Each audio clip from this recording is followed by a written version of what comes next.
அல்ஹம்துலில்லாஹ். அஸ்ஸலாமு அலைக்கும் வரஹ்மத்துல்லாஹி வபரகாத்துஹு. அல்ஹம்துலில்லாஹ். சங்கைக்குரிய அல்லாஹ்வினுடைய நல்லடியார்களே, பெரியோர்களே, ஜமாத்தார்களே, வாலிபர்களே, அல்லாஹு தஆலா இந்த உலகத்திலே அவனது ஆற்றலுக்குட்பட்ட, அதிகாரத்திற்குட்பட்ட எல்லா உயிரினங்களையும் படைத்து தன்னை யார் தேர்ந்தெடுத்திருக்கிறார்களோ அவர்களுக்கான எல்லா பொறுப்புகளையும் தன்வசம் வைக்கக்கூடிய மகா பெரிய வல்லோன் அந்த அல்லாஹ் இந்த உலகத்தை பரீட்சைக்கான ஒரு காலமாக அல்லாஹ் ஆக்கி தந்திருக்கின்றார். 2 வாரங்களாக இறையச்சம் குறித்து, அல்லாஹ்வுடைய பயம் எப்படியெல்லாம் நமக்கு இருக்க வேண்டும், எந்தெந்த விஷயங்களை அல்லாஹுவை பயந்து நடக்க வேண்டும் என்ற ஏராளமான தகவல்களோடு கடந்த வாரத்திலே தங்களுக்குள்ளால் செய்திகளை பகிர்ந்து கொண்டோம். அதே போன்று இந்த வாரத்திலே அல்லாஹுவை அஞ்சுவதின் மூலமாக, அல்லாஹுவை பயந்து நடப்பதின் மூலமாக என்னென்ன நன்மைகள் நமக்கு கிடைக்கும் என்பதை அல்லாஹ் அதே குர்ஆனிலே தெளிவாக விரிவாகவே சொல்லி காட்டுகின்றார். சில இடங்களிலே தக்வா, இந்த இறையச்சத்தை பற்றி நீங்கள் இறையச்சம் உள்ளவர்களாக வாழுங்கள் என்று ஏவுகிறார். நீங்கள் அல்லாஹுவை பயந்துதான் வாழ வேண்டும் என்று அல்லாஹு கட்டாயப்படுத்தி சொல்கின்றார். சில இடங்களிலே நீங்கள் இப்படி இறையச்சத்தோடு வாழ்ந்தால் இன்னென்ன நன்மைகள் உங்களுக்கு கிடைக்கும், உங்களுக்கான பாதுகாப்பு கிடைக்கும், உங்களுக்கான வாழ்வாதாரம் கிடைக்கும், எல்லா வசதி வாய்ப்புகளும் இந்த இறையச்சத்தின் மூலமாக உங்களுக்கு கிடைக்கும், எல்லா விதமான எதிரிகளில் இருந்தும் கூட எப்படிப்பட்ட துரோகங்கள், எப்படிப்பட்ட விரோதிகள் உங்களை சூழ்ந்திருந்தாலும் கூட உங்களுக்கு மகத்தான வெற்றிகள் இந்த இறையச்சத்தின் மூலமாக கிடைக்கும் என்பதையும் அல்லாஹு தஆலா ஏராளமான அந்த ஆயத்துக்களின் மூலமாக நமக்கு சொல்லித் தருகின்றார். கிட்டத்தட்ட இந்த இறையச்சங்கள் பற்றி 258 ஆயத்திற்கு மேலாக அல்லாஹு தஆலா சொல்லி காட்டுகின்றார். தக்வா என்ற வார்த்தை மட்டுமே அல்லாஹ் குர்ஆனிலே இத்துணை இடங்களிலே சொல்லி காட்டுகின்றார். ஒரு இடத்துல இப்படி சொல்லி காட்டுகின்றான், வஇன் தஸ்பிரு வத்தத்தகு ஃபஇன்ன ذلك மின் அஸ்மில் உமூர். நீங்கள் பொறுமையோடும் இறையச்சத்தோடும் இருப்பீர்களேயானால் அதுதான் உங்களுடைய காரியங்களிலே உறுதியானது, தெளிவானது என்பதை அல்லாஹ் சொல்லி காட்டுகின்றார். என்ன சூழல் இருந்தாலும் சரி, எவ்வளவு நெருக்கடிகள் இருந்தாலும் சரி, எவ்வளவு பெரிய நோய்கள் இருந்தாலும் சரி, எவ்வளவு பெரிய சிரமங்கள், சோதனைகள் நீங்கள் உள்ளே இருந்தாலும் சரி, அல்லாஹுவை பயந்து கொள்ளுங்கள், அல்லாஹுவினிடத்திலே பொறுமையாக சகிப்புத்தன்மையோடு நடந்து கொள்ளுங்கள், அல்லாஹ் உங்களுக்கு வெற்றியை தவிர இதிலே வேறு எதையும் வைக்கவில்லை என்று அல்லாஹ் சொல்லி காட்டுகின்றார். அதுதான் உங்களுக்கான காரியங்களிலே உறுதி. நீங்கள் பொறுமையோடு இருப்பதும் இறையச்சத்தோடும் இருப்பதுதான் உங்களுக்கான வாழ்க்கை என்பதையும் கூட அல்லாஹ் தெளிவாக சொல்லி காட்டுகின்றார். எங்கே தக்வா இருக்கிறதோ, யாரிடத்திலே அல்லாஹ்வுடைய அச்சம் இருக்கிறதோ, புகழும் அல்லாஹ்வுடைய உதவியும் தேடி வரும் என்பதை தெளிவாகவே அல்லாஹ் சொல்லி காட்டுகின்றார். காரியங்களில் உறுதியாக நீங்கள் இருப்பீர்களே ஆனால் அது அல்லாஹ் உங்களுக்கு வெற்றியாகவே ஆக்கி தருவான். இன்றைக்கு உலகத்தில் எத்தனையோ எதிராளிகளினுடைய சூழ்ச்சிகள் நம்மை நெருக்கடிக்குள்ளாக்குகிறது. எங்கு பார்த்தாலும் சிரமங்கள், கஷ்டங்கள், நீதம் கிடைக்கும் என்று அங்கே நீதியை தேடி போனால் நமக்கான வாசல்கள் அடைக்கப்பட்டு இருக்கிறது. நாம் வியாபார ரீதியாக சொத்துக்கள் சேர்த்தாலும் அதுவும் மிகப்பெரிய ஒரு ஆபத்திலே வந்து நிற்கிறது. நோயின் மூலமாக மிகப்பெரிய அளவுக்கு பாதிக்கப்பட்டிருக்கிறார்கள். எந்த பக்கம் திரும்பினாலும் கஷ்டங்கள் வருகிறது. ஆனால் நாம் அந்த நேரத்திலே இந்த உலகம் சார்ந்த மக்களை நாம் நம்புகிறோமே தவிர அல்லாஹுவை நம்புவதற்கு மறுக்கிறோம். அல்லாஹ்வுடைய பயத்தோடு வாழ்வதற்கான ஒரு சூழல், அந்த எண்ணம் நம்முடைய உள்ளத்திலே மிக குறைவாகவே இருக்கிறது. அருமையானவர்களே, ஹஜ்ரத் உமரே ஃபாரூக் ரலியல்லாஹு தஆலா அன்ஹு அன்னவர்கள் மிகப்பெரிய ஒரு ஆட்சியாளராக இருக்கிறார்கள், ஜனாதிபதியாக இருக்கிறார்கள். ரோமில் இருந்து 2 நபர்கள் ஹஜ்ரத் உமரே ஃபாரூக் ரலியல்லாஹு தஆலா அன்ஹு அன்னவர்களை சந்தித்து பேசுவதற்காக வருகை தருகிறார்கள். வந்த அந்த ரோமர்கள் இருவர்களும் ஜனாதிபதியினுடைய மாளிகையை தேடுகிறார்கள். எல்லா வீடுகளும் குடிசைகளாகவே இருக்கிறது. எந்த விதமான மாளிகைகளையும் அவர்களால் காண முடியவில்லை. ஜனாதிபதி எங்கே இருக்கிறார் என்று அந்த மக்களிடத்திலே அந்த ரோமர்கள் வந்து கேட்டபோது மக்காவாசிகள் எல்லாம், மதீனாவாசிகள் எல்லாம் சொன்னார்கள், எங்களுடைய ஜனாதிபதி உமர் ரலியல்லாஹு தஆலா அன்ஹு அன்னவர்களினுடைய வீடு இதோ இங்கேதான் இருக்கிறது என்று சுட்டி காட்டுகின்ற போது அவருக்கான மாளிகை இல்லையா என்று கேட்டார்கள்.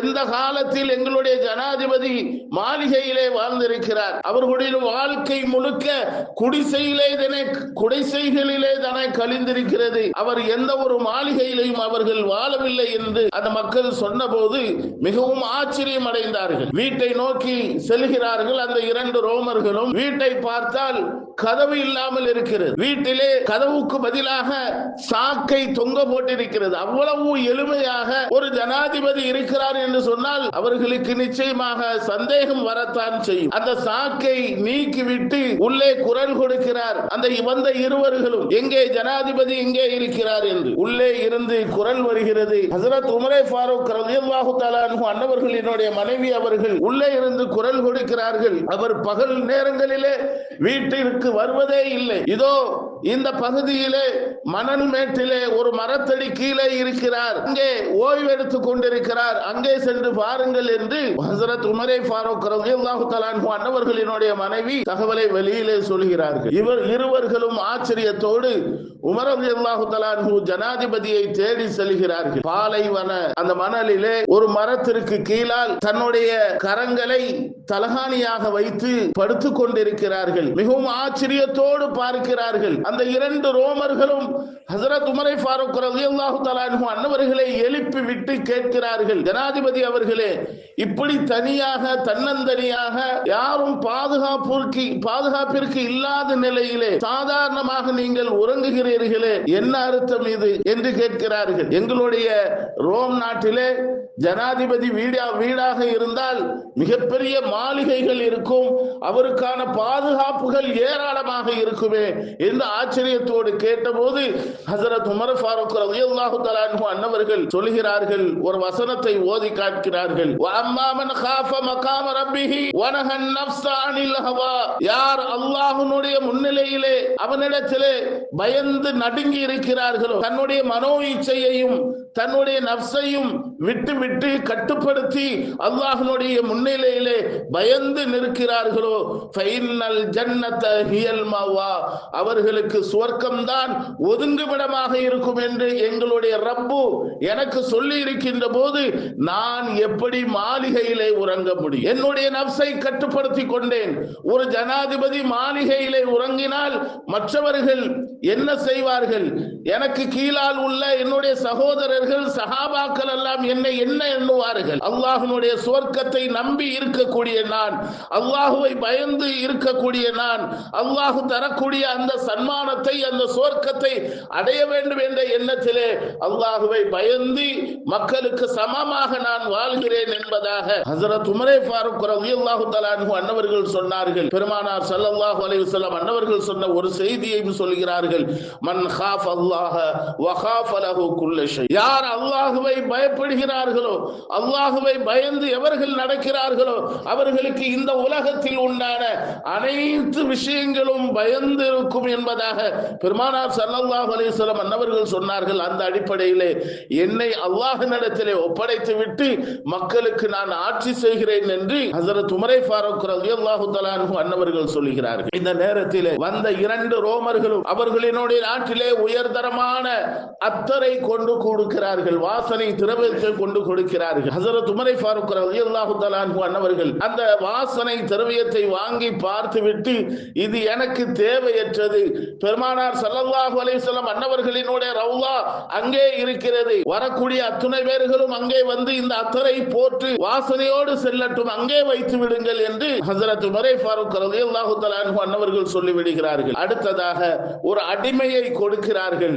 இந்த அடிமையாவது நீங்கள் அன்பளிப்பாக வைத்துக் கொள்ளுங்கள், இது எங்கள் நாட்டினுடைய வளமை, இது உங்களுக்கு வசதியாக இருக்கும் என்று ஒரு அடிமையை அன்பளிப்பாக செய்கின்ற போது ஹஜ்ரத் உமர் ஃபாரூக் ரலியல்லாஹு தஆலா அன்ஹு அன்னவர்கள் சொன்னார்கள், எனக்கு இந்த அடிமையும் எனக்கு தேவையில்லை. யார் தேவை உடையவர்களாக இருக்கிறார்களோ, அப்துல்லாஹ் இப்னு உம்மி மக்தூம் ரலியல்லாஹு தஆலா அன்ஹு பார்வையற்ற நிலையில் இருக்கிறார், அவரிடத்திலே ஆவது இந்த அடிமையை கொண்டு கொடுத்தால் அவருக்கு மிக உதவியாக இருக்கும், நீங்கள் அவரிடத்திலே கொண்டு கொடுத்து விடுங்கள் என்பதாக ஹஜ்ரத் உமர் ஃபாரூக் ரலியல்லாஹு தஆலா அன்ஹு அன்னவர்கள் அந்த அடிமையை கூட வேண்டாம் என்று மறுத்து விடுகிறார்கள். மூன்றாவதாக வந்த அந்த 2 ரோமர்களும் ஒரு விஷம் நிறைந்த ஒரு பாட்டிலை கொடுக்கிறார்கள். விஷம் நிறைந்த பாட்டிலை கொடுக்கிறார்கள், சொல்லி கொடுக்கிறார்கள், இந்த பாட்டில் உண்டான இந்த விஷம் இருக்கிறது, இதிலே உள்ள ஒரு சொட்டு ஒரு விஷயத்தை நீங்கள் எதிரிக்கு கொடுத்தால் அந்த எதிரி உடனேயே அழிந்து போவான், உயிரற்றவனாக ஆகிவிடுவான் என்பதாக சொல்லி கொடுத்த போது போது ஹஜ்ரத் உமர் ஃபாரூக் ரலியல்லாஹு தஆலா அன்ஹு அன்னவர்கள்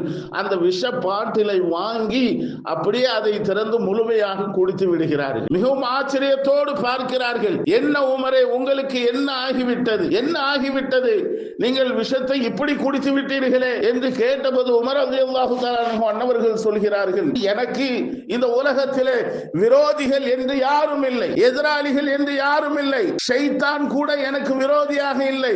பெருமானார் ஸல்லல்லாஹு அலைஹி வஸல்லம் அன்னவர்கள் சொன்னார்கள், உமர் ஒரு வழியிலே நடந்தால் ஷைத்தான் அந்த வழியில் நடக்காமல் இன்னொரு வழியிலே நடந்து செல்வான். ஷைத்தானும் கூட உமருக்கு கட்டுப்பட்டவனாகத்தான் இருந்தானே தவிர எனக்கு இந்த உலகத்திலே எந்த விதமான எதிரியும் இல்லை. ஏன் நான் இந்த விஷயத்தை கொடுத்தேன் என்று சொன்னால், என்னுடைய நப்சு, என்னுடைய ஆத்மா, என்னுடைய மனோ இச்சை ஒன்று இருக்கிறது என்னுடைய உள்ளத்திலே, அதை சாகடிப்பதற்காகத்தான், அதை அழிப்பதற்காகத்தான் இந்த விஷயத்தை கொடுத்தேன் என்பதாக ஹஜ்ரத் உமர் ஃபாரூக் ரலியல்லாஹு தஆலா அன்ஹு அன்னவர்கள் சொன்னார்கள். இந்த விஷயத்தை நான் குடித்து என்னுடைய நப்சை கொன்று விட்டேன் என்றும் சொன்னார்கள். எவ்வளவு பெரிய சூழ்ச்சிகள் நம்மை சூழ்ந்து இருந்தாலும் அசைக்க முடியாத அல்லாஹ்வுடைய அந்த இறையச்சம், அல்லாஹ் மீது உண்டான முழு நம்பிக்கை இருக்குமே ஆனால் எந்த கொடியவன், எந்த விதமான மிகப்பெரிய விரோதியாக இருந்தாலும் எதிராளியாக இருந்தாலும் ஒன்றுமே செய்ய முடியாது என்பதற்கான மிகச் சரியான ஒரு உதாரணத்தை, ஒரு சம்பவத்தை ஹஜ்ரத் உமர் ஃபாரூக் ரலியல்லாஹு தஆலா அன்ஹு அன்னவர்களின் மூலமாக நம்மால் காண முடிகிறது. அந்த அளவிற்கு இறையச்சத்தோடு வாழ்ந்தவர்கள் கலிஃபா, இரண்டாம் கலிஃபா ஹஜ்ரத் உமர் ஃபாரூக் ரலியல்லாஹு தஆலா அன்ஹு அன்னவர்கள். அருமையானவர்களே, இப்படி எல்லாம் ஏராளமான நன்மைகளை அல்லாஹ் வைத்திருக்கின்றார். எவ்வளவு பெரிய ஆபத்துகள் இருந்தாலும் சரி, இறையச்சத்தோடு அல்லாஹ் மீது உண்டான முழு நம்பிக்கையோடு நாம் எதிர்நோக்குகின்ற போது அந்த நம்மை எதிர்நோக்கி உள்ள எவ்வளவு பெரிய நெருக்கடிகளும் ஒன்றுமில்லாமல் தூளாக ஆகிவிடும் என்பதற்கான ஏராளமான செய்திகளை நம்மால் காண முடிகிறது. வயின் தஸ்பிரு வ தத்தகு லா யதுர்ருக்கும் கைதுஹும் ஷையா இன்னல்லாஹ பிமா யஅமலூன முஹீத். மிகவும் ஆச்சரியமான ஒரு செய்தி. நீங்கள் இறையச்சத்தோடு இருந்து பொறுமையோடு சகிப்பு தன்மையோடு நீங்கள் இருப்பீர்களேயானால் லா யதுர்ருக்கும் கைதுஹும் ஷையா, யாரும் உங்களை அசைத்து பார்க்க முடியாது, யாரின் மூலமாக உங்களுக்கு எந்த விதமான இடைஞ்சல்களும் சிரமங்களும் நெருக்கடிகளும் தர முடியாது என்று அல்லாஹ் தெளிவாகவே சொல்லி காட்டுகின்றார். என் மீது முழுமையாக நீங்கள் நம்பிக்கை வையுங்கள், என்னை பயந்து நடங்கள், என்னை அஞ்சு கொள்ளுங்கள். அப்படி நீங்கள் இருப்பீர்களே ஆனால் எவ்வளவு பெரிய சிரமங்கள் வந்தாலும் அது உங்களை ஒன்றும் செய்துவிட முடியாது, உங்களை நெருங்க முடியாது என்பதை அல்லாஹ் தஆலா தெளிவாக சொல்லி காட்டுகின்றார். அன்னலம் பெருமகனார் ரசூலே கரீம் ஸல்லல்லாஹு அலைஹி வஸல்லம் அன்னவர்கள் ஹிஜ்ரத் செய்யக்கூடிய அந்த தருணம், மக்காவிலிருந்து மதீனாவிற்கு செல்லக்கூடிய தருணம், பெருமானாரினுடைய தலையை கொண்டு வருபவர்களுக்கு கிட்டத்தட்ட 100 ஒட்டகைகள் பரிசாக வழங்கப்படும் என்று அறிவிப்பு செய்த நேரத்திலே பெருமானார் ஸல்லல்லாஹு அலைஹி வஸல்லம் அன்னவர்களினுடைய வீட்டை சுற்றி கிட்டத்தட்ட 100க்கும் மேற்பட்ட வாலிபர்கள் வாளேந்தியவர்களாக எதிரிகளாக நிற்கிறார்கள். பெருமானார் ஸல்லல்லாஹு அலைஹி வஸல்லம் அன்னவர்கள் தன்னுடைய வீட்டின் அறையில் இருந்து வெளியிலே செல்ல வேண்டும். இப்பொழுது வெளியிலே எல்லா எதிரிகளும் சூழ்ந்து நிற்கிறார்கள். 100க்கும் மேற்பட்ட எதிராளிகள் வாளேந்தி ஆயுதங்கள் ஏந்தி நிற்கிறார்கள். பெருமானார் ஸல்லல்லாஹு அலைஹி வஸல்லம் அன்னவர்கள் நிராயுதபாணியாக இருக்கிறார்கள். எந்த ஆயுதமும் அவர்களிடத்திலே இல்லை. அல்லாஹ் ஒரே ஒரு ஆயுதத்தை கொடுத்தான். வஜஅல்னா மின் பைனி ஐதிஹிம் ஸத்தா வ மின் கல்ஃபிஹிம் ஸத்தா ஃபஅஷைனாஹும் ஃபஹும் லா யுப்ஸிரூன். பெருமானார் ஸல்லல்லாஹு அலைஹி வஸல்லம் அன்னவர்கள் கீழே கிடந்த அந்த மணலை, ஒரு பிடி மணலை எடுத்து அப்படியே தூவினார்கள். அவ்வளவுதான். அத்துணை பேர்களினுடைய கண்களும் மூடப்பட்டு விட்டது. சும்மா வீசினால் சென்றடையாது. அல்லாஹ் அந்த துகள்களை, மணல்களினுடைய துகள்களை அந்த எதிராளிகளினுடைய கண்களிலே தூவினார். அல்லாஹ் கொண்டு போட்டார். பெருமானார் ஸல்லல்லாஹு அலைஹி வஸல்லம் அன்னவர்கள் தூவினார்கள். ஆனால் அந்த மணல்களினுடைய அந்த துகள்களை அல்லாஹ் அந்த எதிராளிகளினுடைய கண்களிலே அல்லாஹ் போட்டார். அல்லாஹ்வுடைய பாதுகாப்பு எப்படி கிடைத்தது? முழு நம்பிக்கை. எவ்வளவு பெரிய எதிராளிகள் நம்மை எதிர்த்து நின்றாலும் அல்லாஹ்வின் மீது முழு நம்பிக்கையாக இருக்கின்ற போது அல்லாஹ் சொல்லி காட்டுகின்றார். வஜஅல்னா மின் பைனி ஐதிஹிம், பெருமானாரினுடைய முன்னிலையிலே நாங்கள் திரையை ஆக்கினோம். பெருமான் ஃபஹும் வ மின் கல்ஃபிஹிம் ஸத்தா, அவர்களினுடைய பின்புறத்திலேயும் நாம் திரைகளை ஏற்படுத்தினோம். ஃபஅஷைனாஹும், பெருமானார் ஸல்லல்லாஹு அலைஹி வஸல்லம் அன்னவர்களை நாம் மூடிவிட்டோம். ஃபலா யுப்ஸிரூன், அவர்களால் பெருமானாரை பார்க்கவே முடியவில்லை. எப்படி சென்றார்கள்? அல்லாஹ் எவ்வளவு பெரிய ஆபத்தில் இருந்தாலும் கூட அல்லாஹ் காப்பாற்ற வேண்டும் என்று நினைத்து விட்டால் எப்படியாவது அல்லாஹ் நிச்சயமாக காப்பாற்றுவான் என்பதற்கான மிகச்சரியான ஒரு சம்பவம் இந்த சம்பவம். அருமையானவர்கள், இதெல்லாம் மிகப்பெரிய ஒரு படிப்பினையாக அல்லாஹ் நமக்கு தந்திருக்கின்றார். பெருமானார் ஸல்லல்லாஹு அலைஹி வஸல்லம் அன்னவர்களினுடைய வாழ்க்கை முழுக்க குர்ஆனாக இருந்தது. அன்னை ஆயிஷா ரலியல்லாஹு தஆலா அன்ஹா அன்னவர்கள் சொன்னார்களே, குர்ஆன் பெருமானாரினுடைய வாழ்க்கையாக இருந்தது. குர்ஆனும் ஹதீஸும் நமக்கான படிப்பினையாக அல்லாஹ் தந்திருக்கிறார். அருமையானவர்களே, இன்றைக்கு ஒரு சின்ன நெருக்கடி வந்தாலும் நாம் அதை பயந்து நடுங்குகிறோம். ஒரு நோயை நம்மால் தாங்க முடியவில்லை, ஒரு நெருக்கடியை நம்மால் தாங்க முடியவில்லை. ஒரு பக்கம் கடன் தொல்லை, ஒரு பக்கம் எதிராளிகளினுடைய தொல்லை, ஒரு பக்கம் இஸ்லாத்திற்கு எதிரான தொல்லை. இதையெல்லாம் நாம் சமாளிப்பது ஏன்? இந்த தொல்லைகள் எல்லாம் நமக்கு ஏற்படுகிறது என்பதையும் நாம் யோசிக்க வேண்டும். இந்த எதிராளிகளினுடைய சூழ்ச்சிகளை நம்மால் சமாளிக்க முடியவில்லையே, என்ன காரணம்? அதற்கான சூழல் என்ன?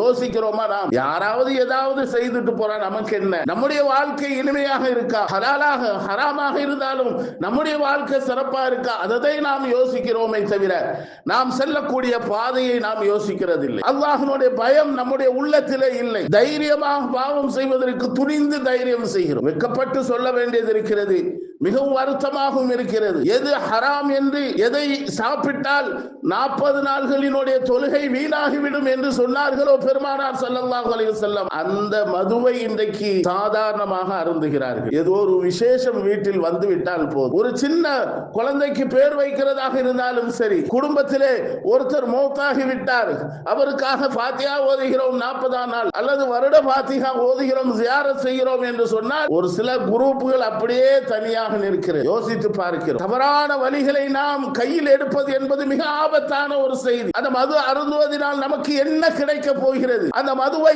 சாதாரணமாக குடித்துவிட்டு மக்களுக்கு மத்தியிலே எவ்வளவு அநியாயமாக நாம் நடக்கிறோம். இது சரியான விஷயமா? யோசித்து பார்க்கிறோம். இப்படி எல்லாம் அல்லாஹ்வுடைய பயம் இல்லாமல் தவறுகளிலே அதிகமாக மூழ்கி நாம் நம்முடைய வாழ்க்கையை கழிக்கின்ற போது எங்கே அல்லாஹ்வுடைய உதவியை நாம் பார்க்க முடியும்? உண்மையிலேயே இதெல்லாம் பல தடவைகள் நாம் அனுபவப்பட்டு இருக்கிறோம். கொரோனா தான் மிகப்பெரிய ஒரு படிப்பினை. சிஏஏ என்ற மிகப்பெரிய ஒரு கொடுமையான ஒரு சூழல் வருகின்ற போதும் கூட அல்லாஹ் பாதுகாத்தான். காரணம், அந்த நேரத்திலே மிகப்பெரிய ஒரு அச்சமும் அல்லாஹ்வுடைய அல்லாஹ் மீது உண்டான முழு நம்பிக்கையும் நமக்கு அந்த கொரோனாவிலே இருந்து அல்லாஹ் நம்மை பாதுகாத்தார். தொழுகாதவர்கள் எல்லாம் பள்ளிக்குள் வந்தார்கள். நம்மிடத்திலே கேட்டார், ஹசரத், எப்பொழுதுமே பள்ளி பூட்டி தான் இருக்குமா? உள்ளே போய் தொழுக முடியாதா என்று பல ஏக்கத்திலே கேட்டார்கள். இல்ல, போய் தொழுவுங்க, ஒன்னும் பிரச்சனை இல்ல. பள்ளியில் அடைக்கப்பட்டிருந்தால் வீடுகளில் தொழுவுங்கள். இன்றைக்கு அந்த ஆளெல்லாம் பள்ளி பக்கமே காண முடியல. பள்ளிக்கு அழைத்தால் கூட வருவதற்கு தயாராக இல்லை. அல்லாஹ்வுடைய பள்ளிவாசலுக்கு வருவது என்று சொன்னால் அவ்வளவு சங்கோஜப்படுகிறார்கள். இது என்ன நம்முடைய வாழ்க்கை? பாங்கு சொல்லி இவ்வளவு நேரம் ஆச்சு, அசத்து மட்டும் பயான இழுத்துட்டாருன்னு பேசுறோம். 5 நிமிஷம் 10 நிமிஷம் அதிகமாயிருச்சுன்னு பேசுறோம். இன்னும் பள்ளிவாசல் நிரம்பல். எதற்காக வேண்டி இந்த இடத்துல இருந்து நம்ம கத்திக்கிட்டு இருக்கோம், பேசிக்கிட்டு இருக்கோம்? 4 விஷயங்கள் உங்களுடைய உள்ளத்திலே பட்டால் அது உங்களுக்கு நன்மையாக அமையும். உங்களுடைய வாழ்க்கை தெளிவு பெறும். அல்லாஹ் நாளை என்னிடத்திலே மறுமையிலே கேட்பான். இது என்னுடைய கட்டாயம், இது சொல்ல வேண்டிய ஒரு நிர்பந்தம். வாங்கு சொல்லப்பட்டு விட்டால் வியாபாரத்தை விட்டு விடுங்கள், எல்லாவற்றையும் விட்டு விடுங்கள், அல்லாஹ்வின் பக்கம் விரைந்து வாருங்கள். இதுதான் சரியான தருணம். இஸ்லாமியர்களுக்கு மிகப்பெரிய ஒரு வாய்ப்பு. இந்த உலகம் சார்ந்த, மார்க்கம் சார்ந்த, ஷரியத் சார்ந்த எல்லா விஷயங்களையும் தெரியக்கூடிய மகத்தான ஒரு இடம் இந்த பள்ளிவாசல். ஆனால் பள்ளிவாசல் வருவதற்கு அவ்வளவு அச்சமாக இருக்கிறது. உலக மக்களை பார்த்து நாம் அஞ்சுகிறோமா? யாருக்கு நாம் அஞ்ச வேண்டும்? யாரை பயப்பட வேண்டும்? பெருமானார் ஸல்லல்லாஹு அலைஹி வஸல்லம் அன்னவர்கள் வீட்டினுள் இருக்கிறார்கள். அவர்களுக்கு நன்றாக தெரியும் இவ்வளவு எதிரிகள் வெளியிலே நம்மை கொல்லுவதற்காக ரெடியாக இருக்கிறார்கள் என்று பெருமானார் ஸல்லல்லாஹு அலைஹி வஸல்லம் அன்னவர்களுக்கு தெரியும். ஆனாலும் கூட தைரியமாக வெளியிலே வந்தார்கள். இந்த உலக மக்களுக்கு மத்தியிலே அஞ்ச வேண்டிய, பயப்பட வேண்டிய அவசியம் என்ன இருக்கிறது? அல்லாஹுவை பயந்தால் இந்த உலக மக்களை நாம் பயப்பட வேண்டிய அவசியம் இல்லை. யார் என்ன சூழ்ச்சி செய்தாலும் நம்மை ஒன்றும் செய்ய முடியாது. யாரும் நம்மை நெருங்க முடியாது. ஸைத் இப்னு ஹாரிஜா ரலியல்லாஹு தஆலா அன்ஹு அன்னவர்களை பெருமானார் ஸல்லல்லாஹு அலைஹி வஸல்லம் அன்னவர்கள் ஷாம் நாட்டிற்கு, சிரியாவிற்கு அனுப்பி குர்ஆனை கற்றுக் கொடுப்பதற்காக செல்கிறார்கள். ஸைத் இப்னு ஹாரிஜா ரலியல்லாஹு தஆலா அன்ஹு அன்னவர்கள் சிரியாவில் இருந்து சஹாபியை அழைத்து செல்கிறார்கள். குர்ஆனை கற்றுக் கொடுக்க வேண்டும் வேண்டும் என்பதற்காக. ஆனால் குர்ஆனை கற்றுக் கொடுப்பதற்காக அழைத்து செல்லவில்லை. அவர்களை கொலை செய்வதற்காக அழைத்து செல்கிறார்கள். தனி அறையிலே அடைத்து விடுகிறார்கள். இருண்ட அறை, உள்ளே யாரும் யாருக்கும் தெரியாது. ஸைத் இப்னு ஹாரிஜா ரலியல்லாஹு தஆலா அன்ஹு அவர்கள் மட்டும் அந்த இருட்டான அறையிலே இருக்கிறார்கள். அடிக்கடி நாம் கேள்விப்பட்ட சம்பவம் தான். ஒருவன் உள்ளே நெருக்கிறான், இதோ ஸைத் இப்னு ஹாரிஜாவே, உன்னை நான் கொலை செய்ய போகிறேன் என்று வாளை உருவுகிறான். அந்த நேரத்திலே ஸைத் இப்னு ஹாரிஜா ரலியல்லாஹு தஆலா அன்ஹு அன்னவர்கள் அல்லாஹ்வை அழைக்கிறார்கள். யா ரஹ்மானனா, யா ரஹ்மானனா, எங்களுக்கு இரக்கம் காட்டுபவனே என்று அழைக்கிறார்கள். அவ்வளவுதான். இன்னொரு சப்தம் அங்கே கேட்கிறது. வாளை வீசுகின்ற போது வைஹக் லா தக்துல், நாசமா போனவனே அவரை கொலை செய்தாதே என்ற ஒரு சப்தம். இரண்டு பேர்கள் தான் இருக்கிறோம். இன்னொரு சப்தம் எங்கிருந்து வந்தது? ஆச்சரியமாக இருவர்களும் பார்க்கிறார்கள். இரண்டாவது முறையாக வாளை ஓங்குகிறான், நான் கொலை செய்ய போகிறேன் என்று. அப்போதும் ஒரு சப்தம், வைஹக் லா தக்துல், நீ அவரை கொலை செய்து விடாதே என்று. வாளை கீழே போட்டான். அப்பொழுதும் மூன்றாவது முறையாக ஸைத் இப்னு ஹாரிஜாவை எப்படியாவது நாம் அந்த சப்தம் கேட்டாலும் கொன்றுவிட வேண்டும் என்று வேகமாக வாளை வீசுகின்ற போது அவனுடைய தலை கீழே விழுகிறது. எவன் கொலை செய்ய வந்தானோ அவனுடைய தலை கீழே விழுகிறது.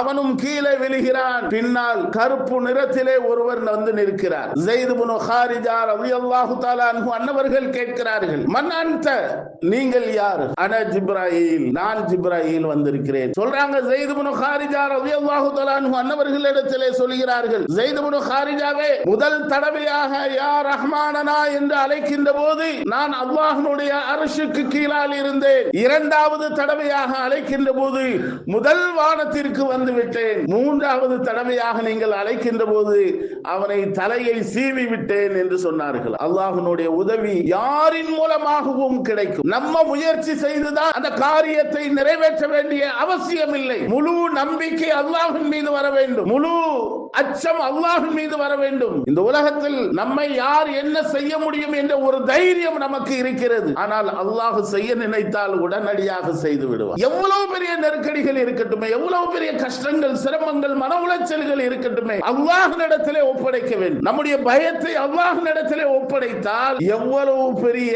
ஆபத்துக்கள் நம்மை நெருங்கி இருந்தாலும் அதெல்லாம் ஒன்றுமில்லாமல் ஆகிவிடும். இந்த இறைச்சா ரஹ்மானா என்ற ஒரு வார்த்தை எவ்வளவு வலுவை, ஆற்றலை கொண்டு சேர்த்திருக்கிறது. எவ்வளவு பெரிய எதிரிகள் பக்கத்திற்கு பக்கம். நினைத்திருந்தால் அல்லாஹ் நாடினால் நடந்திருக்கும். ஆனால் அல்லாஹ் அங்கே நாடவில்லை. ஒரு விஷயத்தை கூட அல்லாஹ் தஆலா அதை வேலை செய்யாமல் ஆக்கினார். ரலியல்லாஹு தஆலா அன்ஹு அன்னவர்களுக்கு ஒரு சொட்டு பருகினால் உயிர் போய்விடும். அந்த அளவிற்கு பவர்ஃபுல்லான விஷத்தை முழுமையாக ஹஜ்ரத் உமர் ஃபாரூக் ரலியல்லாஹு தஆலா அன்ஹு அன்னவர்கள் குடித்தும் கூட லா யதுர்ருக்கும் ஷையா, எந்த இடைஞ்சலும் அவர்களுக்கு வரவில்லை. எதிராளிகளினுடைய எந்த தீங்கும் அவரை ஒன்றும் செய்ய. அல்லாஹ்வுடைய பாதுகாப்பிலே நாம் எல்லாம் வாழ்ந்து கொண்டிருக்கிறோம். நாம் ஏன் மற்றவர்களை கண்டு பயப்பட வேண்டும்? ஆனால் அல்லாஹ்வை பயப்படுவதை விட்டுவிட்டு வேறு எல்லாத்திற்கும் நாம் பயந்து கொண்டிருக்கிறோம். அல்லாஹ்வை பயந்தால் நிச்சயமாக இந்த உலகமே நம்மை பார்த்து பயப்படும். அப்படித்தான் அல்லாஹ் நம்மை இந்த உலகத்திலே வாழ வைத்திருக்கிறார். ஒவ்வொரு மனிதனுக்கும் பலவிதமான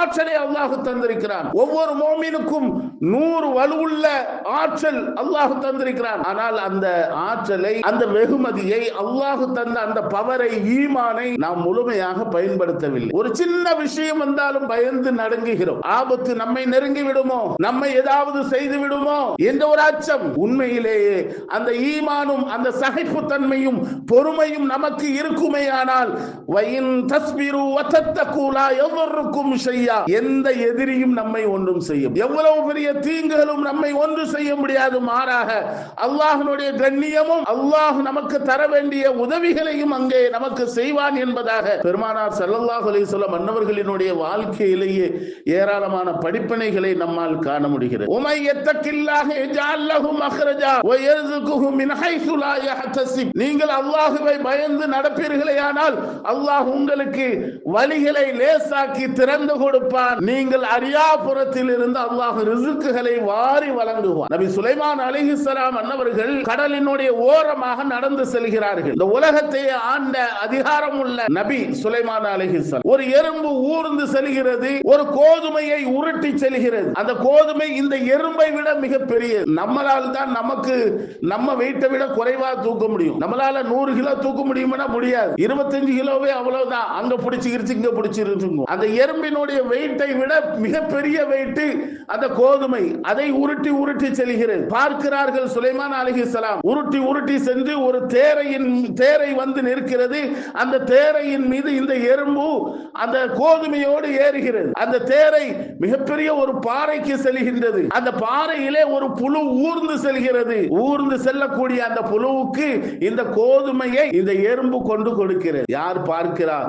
நபி சுலைமான் அலைஹிஸ்ஸலாம் அன்னவர்கள் பார்க்கிறார். ரப்பே, என்ன இது ஆச்சரியமான ஒரு விஷயம். அல்லாஹ் சொன்னான், என்னை நம்பி வாழ்கிறது அந்த புழு. நான் அந்த புழுவை நான் எப்படி ஏமாற்ற முடியும்? நான் தான் அந்த புழுவுக்கு ரிஸ்க் கொடுக்க முடியும். உண்மையிலே நாம் இந்த உலகத்திலே பயந்து நடப்பதால், இந்த உலகத்தை பயந்து நடப்பதால் எல்லா விதமான ஆபத்தையும் நாம் சந்திக்க வேண்டியது இருக்கிறது. அல்லாஹ் குர்ஆனிலே சொல்லி காட்டுகின்றான், வமா மின் தாபத்தின் ஃபில் அர்தி இல்லா அலல்லாஹி ரிஸ்குஹா வ யஅலமு முஸ்தகர்ரஹா வ முஸ்தௌதஹா. எவ்வளவு பெரிய ஆச்சரியமான 12வது ஜுஸுனுடைய முதல் அத்தியாயம், முதல் ஆயத்து போய் பாருங்க. இந்த உலகத்திலே அல்லாஹ்வால் படைக்கப்பட்ட எல்லா உயிரினங்களுக்கும், மனிதர்கள் மட்டுமல்ல எல்லா உயிரினங்களுக்கும் அவர்கள் தங்குவதற்கும் அவர்களுக்கான ரிஸ்கையும் நான் முன்னாடியே படைத்தை தவிர வேறு அதற்கு அவைகளுக்கு தங்குவதற்கும் ரிஸ்க் இல்லாமல் யாரையும் படைக்கவில்லை என்று அல்லாஹ் உறுதி சொல்கிறார். இன்னைக்கு அல்லாஹ் மறந்துட்டு நம்ம இருப்பதால் நம்ம ரிஸ்கை தேடி அலைகிறோம். அல்லாஹ்வுடைய ரிஸ்க் நமக்கு கிடைக்கும். அல்லாஹ்வுடைய பயம் இல்லை, அல்லாஹ்வின் மீது முழு நம்பிக்கை இல்லை. அதனாலதான்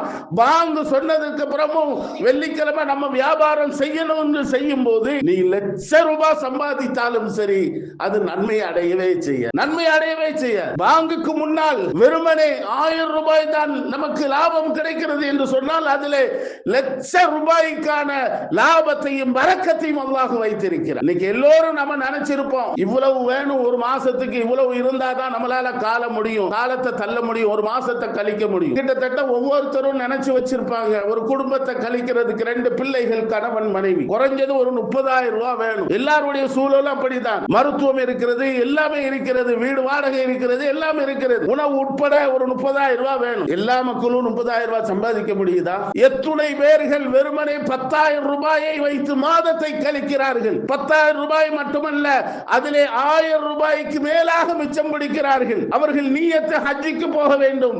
அந்த 10,000 ரூபாயை சம்பாதித்து 1000 ரூபாயை மிச்சம் பிடிச்சு ஹஜ்ஜுக்கோ உம்ராக்கோ செல்லக்கூடியவர்களும் இன்றைக்கு ஏராளமாக அல்லாஹ்வை பயந்து நடக்கக்கூடியவர்கள் இருக்கிறார்கள். அந்த எண்ணம் நம்மிடத்திலே வர வேண்டும். அல்லாஹ் மீதுதான் எல்லாமே இந்த அல்லாஹ்வை கொண்டுதான் நடக்கிறது என்ற உறுதியான எண்ணம் வருகிறது. எவ்வளவு பெரிய கேடி வந்தாலும் சரி நம்ம ஒன்று அசைக்க முடியாது. அதுல உறுதியா இருக்கணும். அவன் வந்துட்டானே இவன் வந்துட்டானே நம்ம என்ன செய்ய போறோம்னு சொன்னா கண்டிப்பா அந்த ஆபத்தை சந்திச்சு தான் ஆகணும். யார் வந்தாலும் நம்மை அசைக்க முடியாது. அந்த ரப்பு இருக்கிறார். அந்த ரப்பை ஈமான் கொண்டிருக்கிறோம், அல்லாஹ் மீது முழு நம்பிக்கை வைத்து இறையச்சத்தோடு வாழ்கிறோம் என்று சொன்னால் எந்த கொம்பம் வந்தாலும் நம்மள ஒன்றும் செய்ய முடியாது. அல்லாஹ் உயர்த்தியே ஆக்குவான். பெருமானார் ஸல்லல்லாஹு அலைஹி வஸல்லம் அன்னவர்களை சுற்றி அவ்வளவு ஆபத்துக்கள் இருந்தது. இன்றைக்கு உலகம் முழுக்க இந்த இஸ்லாத்தை கொண்டு சேர்த்திருக்கிறார்கள். மிகப்பெரிய ஒரு சவால். உலகம் அழியும் நாள் வரைக்கும் இந்த சமூகத்தை யாராலும் ஒன்று செய்ய முடியாது. இது அல்லாஹ்வுடைய வாக்கு. இதன் பிறகு எந்த நபியும் வரப்போவதில்லை. இது அல்லாஹ்வுடைய வாக்கு. காத்தமுன் நபி பெருமானார் ஸல்லல்லாஹு அலைஹி வஸல்லம். இந்த ஈமான் முழுமையாக உலகம் முழுக்க சென்றடையும். அல்லாஹ் கபூலாக்குவானாக. தங்கையான அல்லாஹ்வுடைய நல்லடியார்களே, அல்லாஹ்வின் மீது முழு நம்பிக்கையோடு இறைச்சத்தோடு வாழக்கூடிய நல்ல நசீபு பெற்றவர்களாக நம் அனைவர்களையும் ஆக்கி அருள் புரிவானாக. இன்னும் ஏராளமான இறையச்சம் சார்ந்த செய்திகள் இருக்கிறது. வரும் காலங்களிலே, வரும் வாரங்களிலே பார்ப்போம். எல்லாம் வல்ல அல்லாஹ் தஆலா முழுமையாக அவனுக்கு பயந்து நடக்கக்கூடியவர்களாக, சொர்க்கத்திற்குரியவர்களாக அல்லாஹ் ஆக்கி அருள் புரிவானாக. ஆமீன். வ ஆகிரு தவானா அல்ஹம்துலில்லாஹி ரப்பில் ஆலமீன். அஸ்ஸலாமு அலைக்கும் வ ரஹ்மத்துல்லாஹி வ பரகாத்துஹு.